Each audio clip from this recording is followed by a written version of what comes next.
The key difference between the wealth and the poor. Have you ever wondered why there are rich and poor people? Why there's so much difference between them?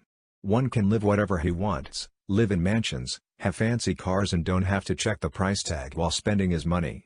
On the contrary, the poor one can barely make a survival, working day and night just to make ends meet, or even worse, struggling with debts. Worrying about the next meal, let alone other luxuries. So, what's the difference causing them to have totally different lives?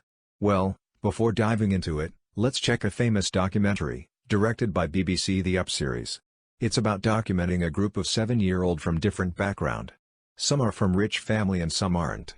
Starting from 1964, they trace them every 7 years, from 7, 14, 21, to 63 years old, in 2019. Such a great work as it is, it also demonstrates some phenomena that might help us to solve the question above. What they found is, the kids from the rich family became rich, and the kids from the middle class became middle class, and, without a doubt, kids from poor family became poor finally. It's like a succession, rich succeeded rich and vice versa. Just as the book, Our Kids, The American Dream in Crisis stated. There's like an invisible wall, differentiating different classes of people, and it's unable for one to break those barriers to enter higher classes. Therefore, the director concluded that the children will become the kind of classes where he comes from, unless there's a miracle. You might not agree with this conclusion, but the director has spent 60 years proving it, and just look at yourself and your friends, don't you have a sense of déjà vu? As a result, if the conclusion is that, so why is that so? Is it because of the education they receive? Or is it because of the accessibility to different resources? Well, probably. But the background essence of these stuff is what makes the gap between the rich and others. Your mindset. Generally speaking, it's how you perceive things. For instance, let's just take the example from rich dad, poor dad. For instance, purchasing a car, for the poor people, is buying assets, because they think now they own the car. Nonetheless, for rich people, they regard it as a debt, not assets, for that assets can increase in value over time.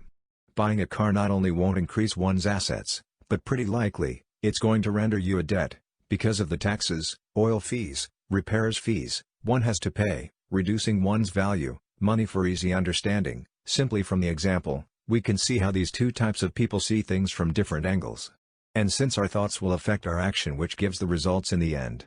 Therefore, if you really want to make changes, then change your mindset first. Same thing can be applied to how we manage our money. Some believes in order to get rich, one has to earn as much as possible.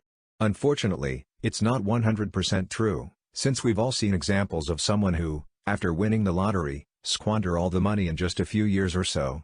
So how could this happen? It's because they have different belief about money.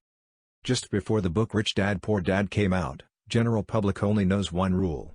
That is, go to famous universities and then get a good job and work for several decades, so you can be rich. Buy cars, houses and retire, lead a happy life. But is it true? I'll leave it for you to answer. After the release of the book, the idea of 4 dimensions: conditions, employed, self-employed, investment, business owner. The concept of passive income, more specifically speaking, leveraged income, starts to prosper. We'll talk about it in the following courses. Thanks to this idea, many people finally know the right path to financial freedom is not what our parents and teachers taught us. By implementing them, many have succeeded. Therefore, we've seen why mindset really matters, deciding how one's going to lead his life. Let's see what the result of old rule might be. Just look around you, your parents or friends, for they're likely to be your future. How do you feel like having to exchange your time, or even life, with minimum income? How do you think about having to work 40 years before retirement and still has to keep very meager lifestyle and afraid of running out of money? Living in houses, driving cars, eating what you can barely afford instead of what you truly desire. If you don't like the result, you ought to make changes. Einstein once said, insanity is doing the same thing over and over again, and expecting different results. If you want to change, you must change your mindset first. So, how do we change our mindset? I would say environment is really important. Remember in the beginning the documentary we introduced? Rich families' kids became rich and vice versa. One key point is that, rich families have totally different mindset than the poor one. And as kids grow, they gradually incorporate the mindset into themselves, which highly enlarges the gap between their thoughts and thus their results. Even though we don't have the rich people's mindset first, By immersing in such environment we'll also acquire it step by step. But you might wonder, where do I find this environment? My family's not rich and I don't have friends like that. See, right now, we have two types of thinking mode. We could either give up right now or find methods to solve this problem, again showing the powerfulness of mindset. My answer to this is, if you don't have one, just find yourself one. Or create one. Here I've listed 3 of them. First of all, find your mentor. Always look for someone who's already successful, meaning that he has proven a system can work, and if you're in close contact with him, you'll likely to learn how he thinks, how he deal with things and how he solve problems, etc. By doing so, you utilize others' experience instead of having to start from scratch, and probably wasting plenty of time making mistakes. If you're lucky to have one who are willing to teach you, congratulations. Yeah! If not, don't worry, let's look into the next one. Second, take courses. Successful people may not happen to be your parents or friends, but most of them do like sharing their successful experience with others. Therefore, I strongly recommended you to take courses or listen to address by them. The same idea, by doing so can save you tons of money and time. Of course, with all the sources nowadays you can learn all the stuff by yourself, but it's gonna take much more time and effort. Why just let them teach you step by step on how to succeed? They're more experienced, so they know what mistakes or wrong ideas we might have. Let me ask you, do you want to succeed on an easy or hard pathway? Some of the courses might cost you an arm and a leg, but I believe you should consider it to be an investment. Just like buying stocks, you are indeed investing in yourself, and once acquired, you can bring the skill with you for the rest of your life, and the return can be over thousands times. Third, reading. It's the easiest way of improving yourself. You don't even have to spend a penny, you can just borrow it from the library.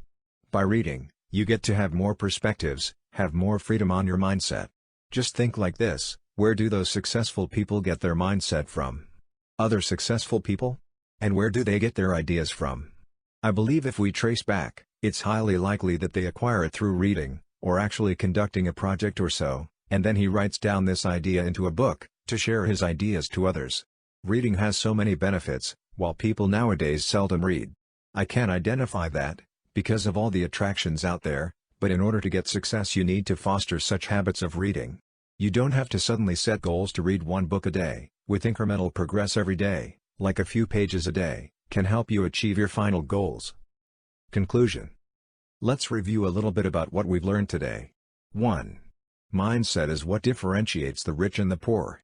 2. Mindset is how we perceive things. 3. In order to get out of such hereditary system, rich become rich, poor become poor, we must change our mindset first. 4. How can we achieve that? We can learn from others, take courses or reading,